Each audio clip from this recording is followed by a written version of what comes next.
A very good morning to you. Welcome to Herssociate. This is the show for women where we tell it like it is without sugarcoating anything. My name is Wangui Ngugi, and with me in studio is the beautiful Siham. Welcome to the show. Thank you. How are you doing? I'm good, thank you. How about yourself? I'm fine. And I'm happy to see you. Same, it's been a long time. Okay, it's been a week. Yeah, and guess what? I'm so excited because today's show is super amazing. We are going to be talking about something very beautiful that happens to women around the world. Pregnancy. Yes. Like we have both had the opportunity to have children. Like you have a kid, I have a kid. And they're both boys. And they're both boys. How old is your boy? It'll be 2 on April 1st, which is next week. Wow, like the birthday is coming up. Yeah. You need to invite me for his birthday. Oh, it's Friday. I am invited like officially. Yeah, I told you it's like Friday 29th, you have to be there. Yeah, Call in sick if you have to. I will have to come to that birthday party. I'm also a mother to a 10-year-old boy. You don't look like you have a 10-year-old though. That's the thing, you actually don't. I think maybe life has been good to me. Very good. Well, he's a big boy now, which means that 10 years ago I went through what's... No, 10 years and 9 months ago. Yes, 10 years, 9 months ago. Start a pregnancy. Yes. How old is your kid? He'll be 2. He'll be 2. Yeah. Therefore, 2 years ago, 9 months, 8 months. 8 months, you were pregnant. Yeah. How was pregnancy for you? It came as a bit of a shock to start with, because obviously it was one of those things that I wasn't expecting. Then after a while, it kind of grew to me. I got more excited as time went on, but it was painful. I had I think it started about 3.5 months, where I was just constantly in pain. I couldn't walk properly. I was just like cramps, and I just felt like off. But thankfully, I didn't have to reach the full 9 months. I had him at 7 months. You got him when he was only 7 months? Yeah. Wow. So it was all right. We went through it. After he was born, I was just like, finally, he's out my system. So it was okay. What was yours like? Mine was, I think it was good and bad at the same time. The first trimester was the worst. Like, I don't ever want to tell anybody, or lie to anyone that the first trimester is okay. It's horrible. Like, you feel like you're sick all the time. Then the last days were also horrible. Like, the belly is so big. Yeah, and you can't carry yourself. You can't carry yourself. You are so tired, like you just want this thing to get out of you. Yeah. Like you're looking forward to that day because you're extremely tired. Then I remember the pain. I went into labor for 14 good hours. I was 22. I was 22, and it was just, I remember it started at 7 o'clock in the morning, but until like 6 in the evening, I was okay-ish. It was like I could feel the cramps, but I felt like I was on my period. So it was like slightly period cramps. It hurt for a bit, but I could still walk. I could still do normal things. 6 to 5 o'clock in the morning. That was hell. That was like how many hours? Those was Altogether it was 22 almost hours. 12, 22. Altogether, because it was 7 in the morning. Oh my. It was 7 in the morning on a Friday. He came 5 in the morning on a Saturday. The next day? Yeah, this next day. Wow, that was so long. And so that was 22 hours. It was exactly 22 hours because he came at 5:02 in the morning. And I started at 7 o'clock in the morning.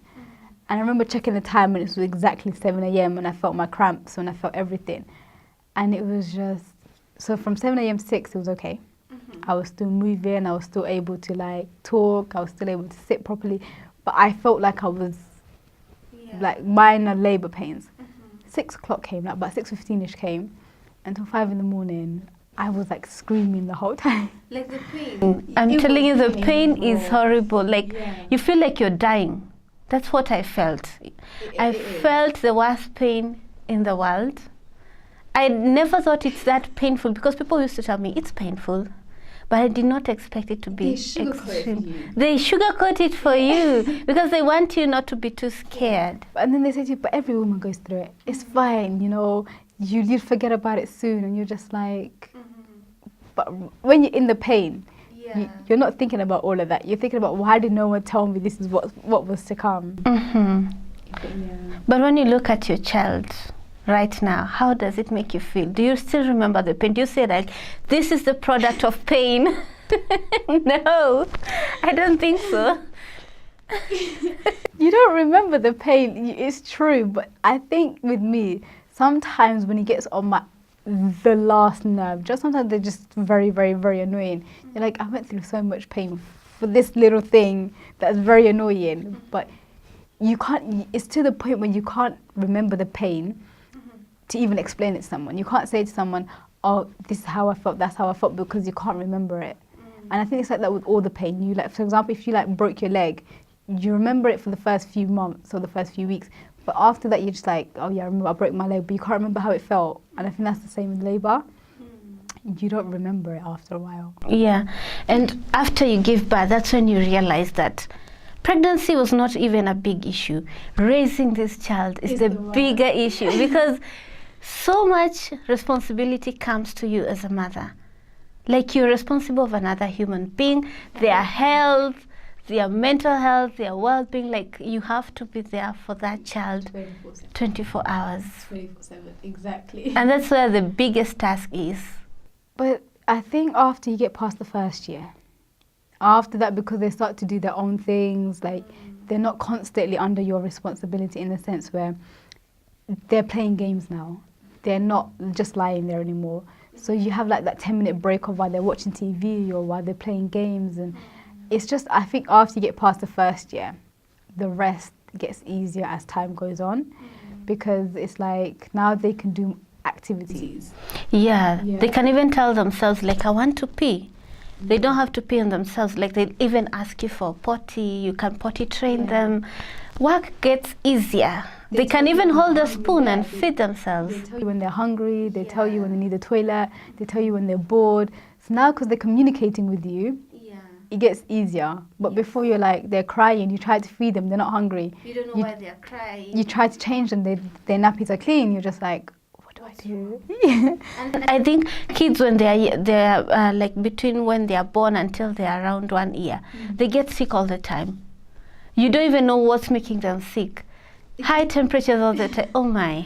Because they have a rubbish immune system. It's not even developed yet. And it's just like, what do I do? And it's with the firstborn. I think with the more children you have, you become more of an expert. But with the firstborn, you're just like, what do I do? Yeah, you're so scared. You're a new mother. And it's worse if you don't have people around you. Like, if you don't have your family around you to help you, you can panic. And it's like, that's when you also develop a lot of mental issues, and you develop a lot of things. It's just like, you have a whole person just lying there. You're like, what am I doing with you? Where do I take you? Yeah, especially here, nobody's here to help. Like, there's no medical facilities, no people to tell you like, this is how you hold a baby, this is how you like feed a baby, this is how you. Whereas like, I don't know much about Kenya, but in England, they give you books. It's like going to university. Like, you have all the information you need. From the moment you find out you're pregnant to the moment your child goes to school, which at the age of 3, they give you books. They give you free books. They give you classes. They give you courses. They even teach you how to breastfeed a child, like how to hold a baby, what you should eat and what not eat during pregnancy. They give you vitamins. They give you a lot of resources, a lot of help. But here it's like, you're on your own. Unless you tell yourself, I'm going to the clinic, nobody will tell you how important it is to take care of yourself and your child. Exactly. Like, I know so many girls that they're pregnant and they're like 8 months in, and you're like, oh, how many times have you been to doctors? They go, the last time I've been when I found out I was pregnant. I'm just like, but how long ago was that? They're like, oh, 8 months ago. I'm like, but do you not have regular checkups? Do you not have regular like, you need vitamins, you need iron tablets, you need like checkup, you need to know how your baby is. What if you're carrying a stillborn baby? Like, yeah, do you check how do you know that your baby's still alive inside you? And it's just, go doctors, people. Get your regular checkups, you know. If they don't want to provide you with it, use your brain. Go yourself, you know. So yeah. Well, in this show, we are going to talk about the stages of pregnancy. We have 40 weeks of pregnancy, that is like 9 months. And it all starts somewhere and ends somewhere. It starts with conception, that is when you become pregnant. And it ends on the day when you give birth. It's a journey. And this journey is not easy. We have what we call trimesters. The first trimester, the second trimester, and the third trimester. For you, how did you discover you were pregnant? Like, you know, you don't just know, like, I'm pregnant right now, and you know, yes, it has happened. No, it takes time. With the normal woman, you missed your period. I think that's the first sign. That's the first sign. Like, oh, my period is supposed to come now, and then you miss it. And you wait for the first 3 or 4 days. Give it about a week, you're just like, maybe it's a bit late. And then, but with me, my period was all over the place. Like, it was one of those where, and it was like, it would come once every few months, or it would come like too quickly, or it would come too less. So it was just like, it took me a while to, I think it was when my body just gave up, and it was just like, she needs to know. So I was in pain for a while, and I started to get stitches across my side, and like, especially my right side. I had stitches, and I had like pain, and it was, so I went to doctors, and you're just like, oh, by the way, you do realize you're pregnant. I was like, like you were not ready at that time. I was what, 21 years old, and I was just like, oh God. We were both sitting there, I remember, because he came with me. We were both sitting there, we were just like, I remember sat in the car afterwards, I was just like, I don't know what I'm going to do. Like, how do you react? You don't know what to do, you don't know what to say. You have to say, tell your family, you have to tell people, you're just like, do I want to be doing this. Well, actually, most people, when it happens when you are not planning for it, that's the time you become really religious. Like, you've missed your period, you know, you've missed your period. You say, maybe it's late by 1 day. You wait 1 day, 2 days, 1 week, 2 weeks. And that's when you become so religious, and you're telling God, please God, just this once, just this once, oh God, I'll never do it again. I'm gonna be a good person. I'm not ready. Please help me, save me from this, you know? And then you go now, like you start accepting. Yeah, I think after a while, I think it was when I got to like 4 months. I was like, then I think excitement kicked in. I didn't care what people thought. I didn't care what people said. I didn't care whether like, are you sure this, that, and the other. I was like, I'm having a baby. I'm like, I was so excited, I think, after a while. But it's just the beginning bit when, especially when people around you are telling you, like, are you sure you want to do this? Are you sure you want to have it? Like, you're pregnant. And they just put so much like negative thoughts into your head. You're not as excited. But it's when you start to ignore all of that, that you're just like, I'm having a baby. And then you discover you're pregnant. How do you discover? You go for a test. There's this pregnancy test. You can either go to a clinic, or you can buy a pregnancy test over the counter at any pharmacy.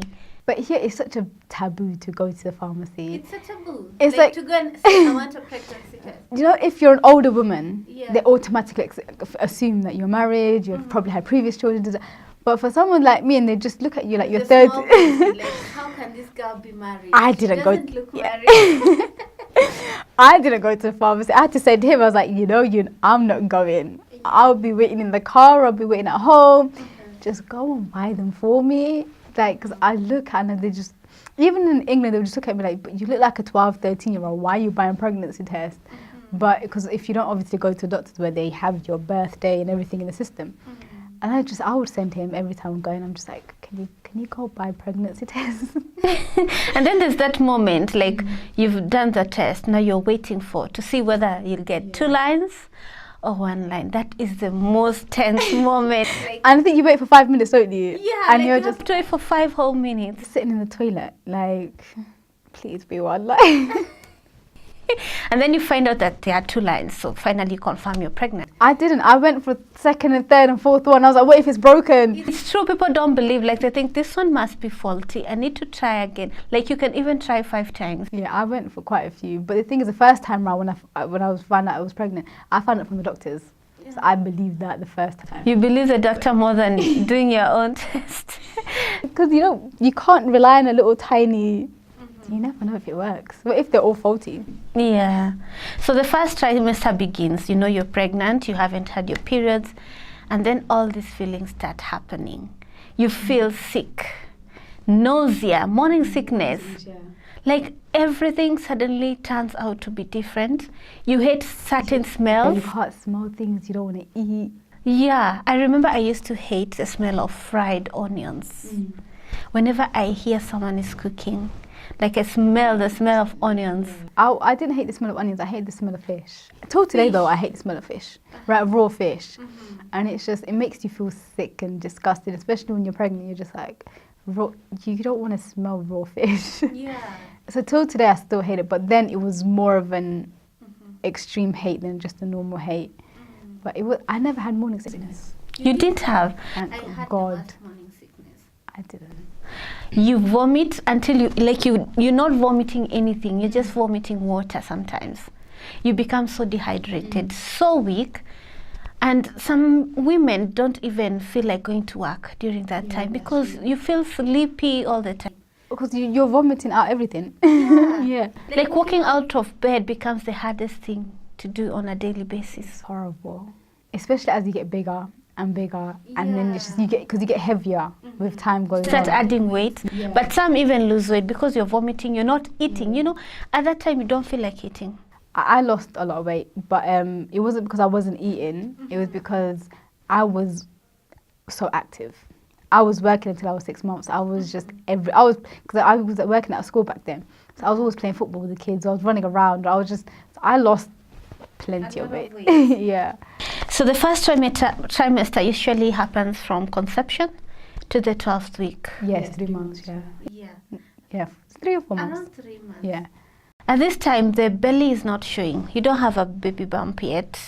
So you're at that point where you're telling people, I'm pregnant, and they're looking at you and they're like, where's the pregnancy? Yeah. So they don't treat you like you're pregnant because they want you to look pregnant for them to be able to respect you as a pregnant person. In England, they usually tell you, don't tell people until you reach the 4th month, not because of the fact that you can't see it, because that's when miscarriages can happen as well. So you're excited, you tell people, oh, I'm pregnant. But then you get to 4 months and you just like, you lose your baby.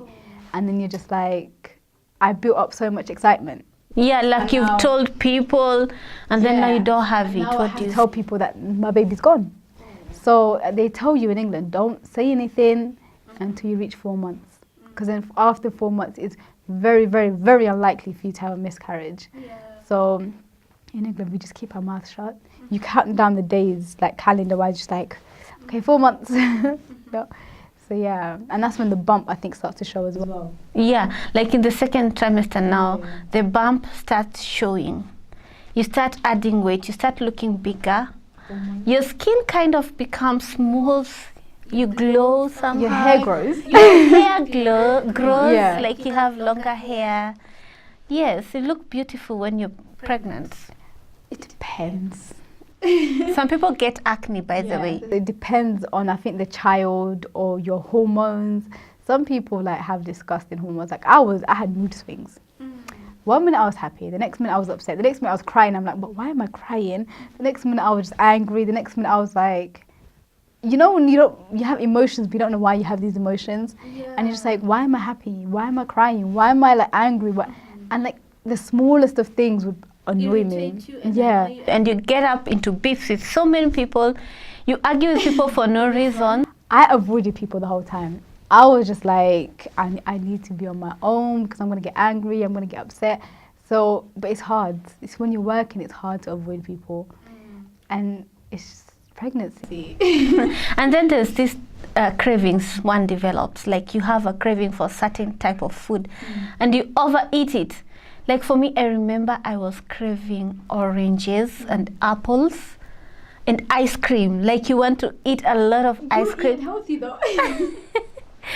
I don't know where these cravings come from. Like you hate certain food, but you love certain food. And salt. I used to love salty food. I was more into milk, yogurt, cheese, any dairy product, anything that had like calcium in it.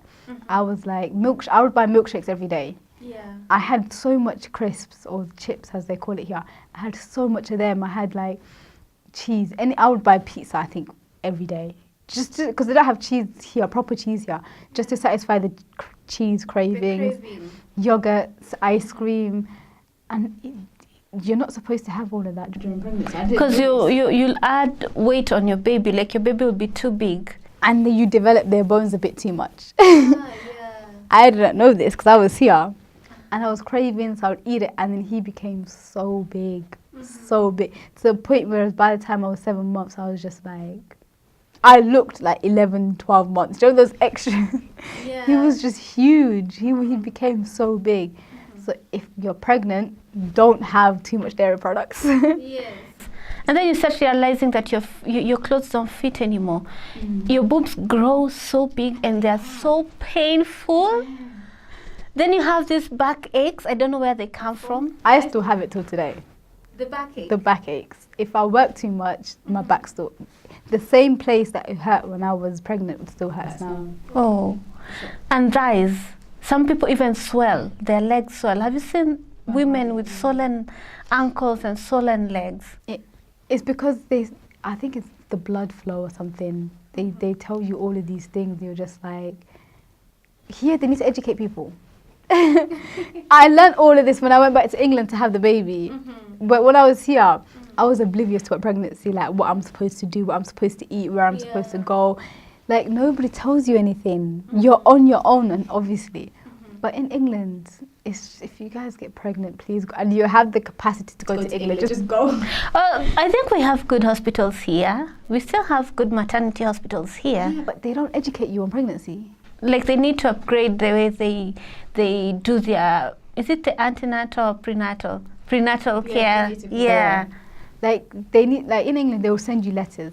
You have an appointment. They will make you appointments. You have an appointment at this time. You come see the doctor. Come see your midwife.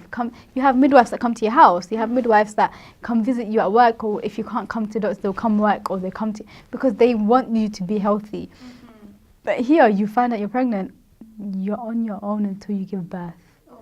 I'm just like, but how do I know what to eat? How do I know what to do? How do I know, like, if my baby's still alive or not? How do I know, like, what's going on?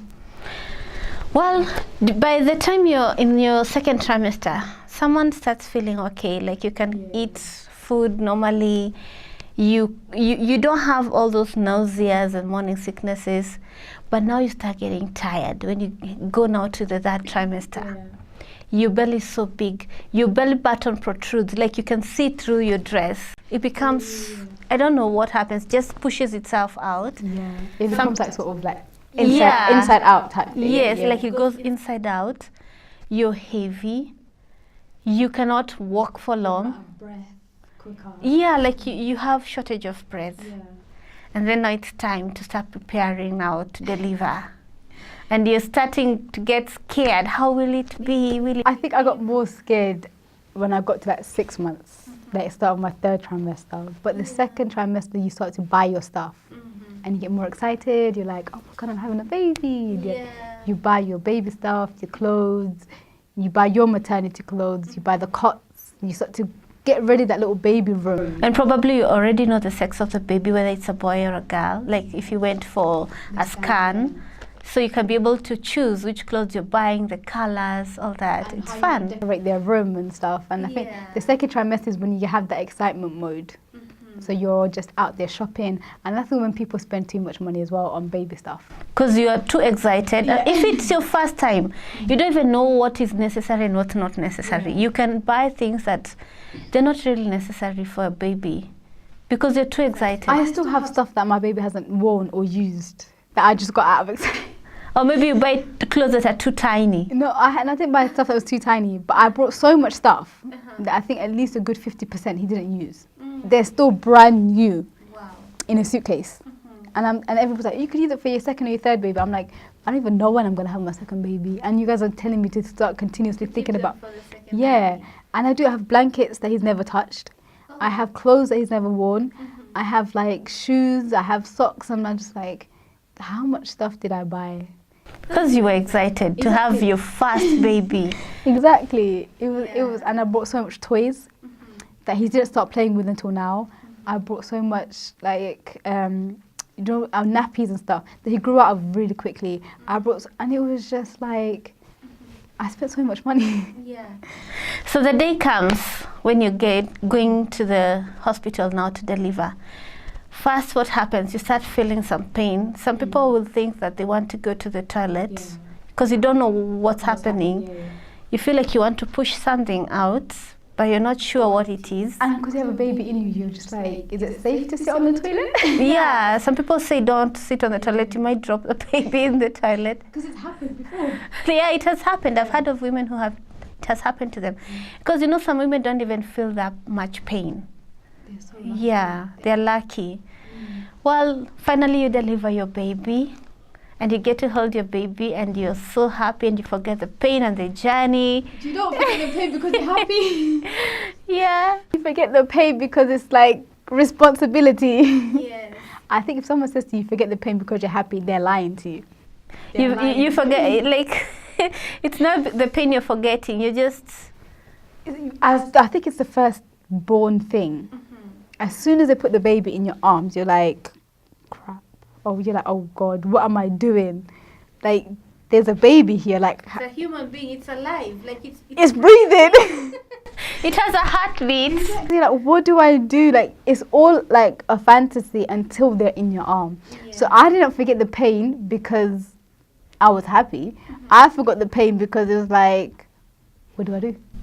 Where do I go? Like something else is ahead of you, like there's a responsibility. Yeah. You start thinking of what should I do to take care of this human being that I have on my arms. Yes. Well, that's the journey. What would you advise new mothers? Just look after yourself. Like, keep when you find out you're pregnant, just don't forget about yourself. Go doctors, get checkups. You know, keep your progress, like and stuff like that. Just and be happy. Yeah. It's a blessing to have a child. It is a blessing to have a child, no matter how difficult the journey is, no matter the pain you go through. It is a blessing. Like there's no bigger happiness than being a woman and knowing that you can give birth and you can have a child. Well, to all the new mothers out there, our message is keep in touch with the hospital. Don't just stay at home. Go to the clinics, get advice, go online. There's so much information on the internet on how to take care of yourself and your baby. From us here at CBA TV, have a wonderful day.